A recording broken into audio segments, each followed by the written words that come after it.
Oh, look at that business. Ammonite Falls, right here in my hometown of Nanaimo on Vancouver Island. And I've shot here many, many times before. I love this spot, and I know exactly where I need to be to get my composition. There's a shot just right...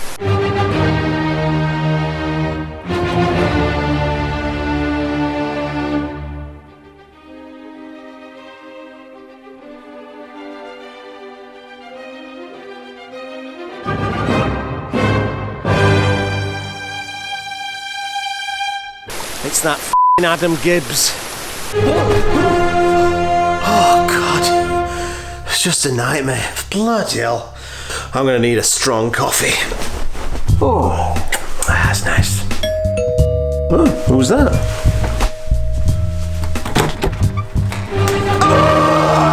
Hello, Gavin, you wanker.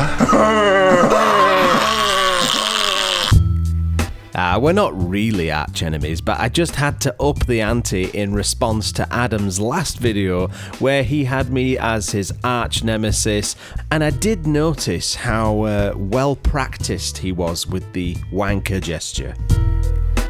One of the benefits of going out and shooting with a guy in his 60s is that he has quite a lot of local knowledge.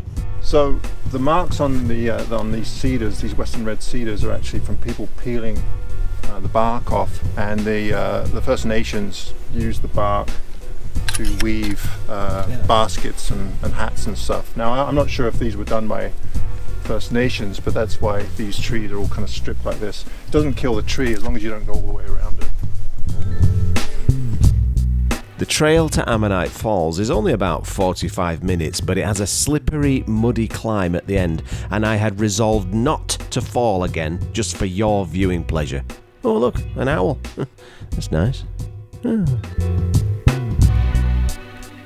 We caught our first glimpse of Ammonite Falls, and then we began our descent down the Cliff of Calamity. You're waiting for me to fall, aren't you? Well, I'm not gonna do it this time. We made it down to the river without falling on our British bums and got straight to work. And the challenge is getting rid of the triangle of pointlessness, and that is this bit of white sky there that's almost always triangular in shape. It drives me bloody mental. I can't stand it.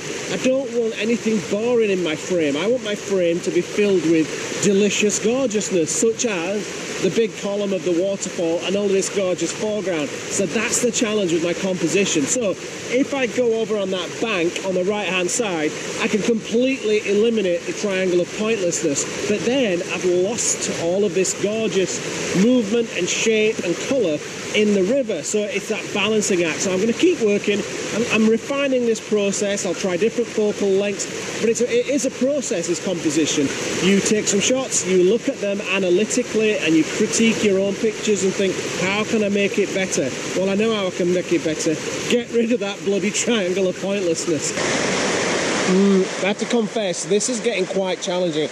I'm getting quite frustrated with it. I can't seem to get rid of the triangle of pointlessness, and my foreground is getting weaker the further I get back. But I've noticed these mossy branches in the water there. Maybe I could arrange them and try and create some foreground, but that's turd polishing. I'd rather not do that.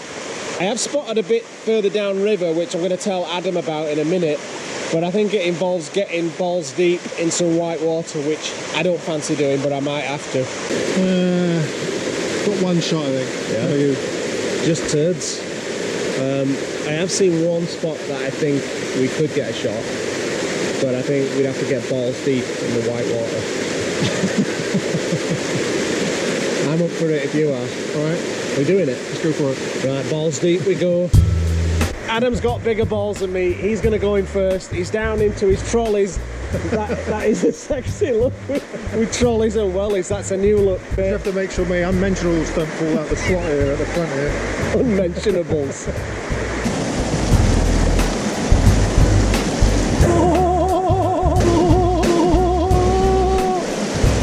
Bloody cold.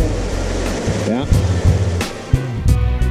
It was bloody cold, and Adam doesn't have all this seal blubber that I've got. But even on the GoPro, the composition looks better from here. Yeah. The ultimate Adam Gibbs underwear hero shot. Oh, there's nothing quite like a photographer in his trolleys polishing his glass. And then it was my turn to get into the white stuff. I hope my insurance company's not watching. Well, this definitely wasn't as productive as my last 2 photo shoots, but I'll show you what I got anyway. Yeah, it's alright. It's definitely filler and not quite killer, but that day I did get a shot of something truly sublime. Order your high-resolution print at fototripper.com. You know, when it comes to the actual photography though, what would you say is your average failure rate? I'm not I don't know. I don't tend to take lots of images. Like on that last, okay, so as an example, that last trip we went on to Ammonite, like how many images do you think you took? 2. How many turned out? 0. So I took 2, and I got one that I quite like, so 50%. I know some people like to take hundreds and hundreds of images and then just kind of pick the best ones, but I'm more, you know, from the 4x5 days, a bit more deliberate with my compositions, so it's usually the light that fails me, not so much the compositions all the time. How often do you get pilot error? Pilot error? Where you f***ed up? Probably 90% of the time. Gavin, how about you? Very rarely, I'll be honest, very rarely. The one thing that you can't fix after the event is focus. Like, you can fix white balance, you know, you can do noise reduction if you messed up your ISO, but if it's out of focus, I don't care what these software packages say that, oh, we can fix a blurred image that you didn't focus properly. No, you can't. No. Yeah, I think focus is one of the major ones with me. And usually I don't take enough images. If I take more, you know, if I find a composition, I tend to not take enough. So then I'm stuck with a bunch that I made the same mistake in, and I haven't adjusted it. So yeah. I did the same thing last month at Water Sprite Lake. I was shooting astro, and I always take time to get perfect focus on a star, but I'd moved my location and I must have just nudged the lens a little bit and not realised it, but I just assumed it was still in, because once you've focused on a star, it doesn't matter where you move after that point, it's all in focus, right? But I must have nudged it and I didn't realise until after the moonrise had finished, and I shot all these frames and they were all crap. Oh. Well, I don't know, I make probably more mistakes than a lot of so-called professionals, but you know, it's all part of it doesn't bother me too much, unless it's somewhere where I've spent quite a bit of money to get to, or time to get to. But in those cases, then I generally take more images anyway, just to make sure that I have the image. So I like to have more than one attempt at getting a shot, because often you don't realise. So you get back to the hotel and you download your images and you study them to make sure that you got them all correct and everything, and you're like, oh, that would have looked so much better if I got lower and 4 feet to the right. So it's nice to have that second chance. Yeah.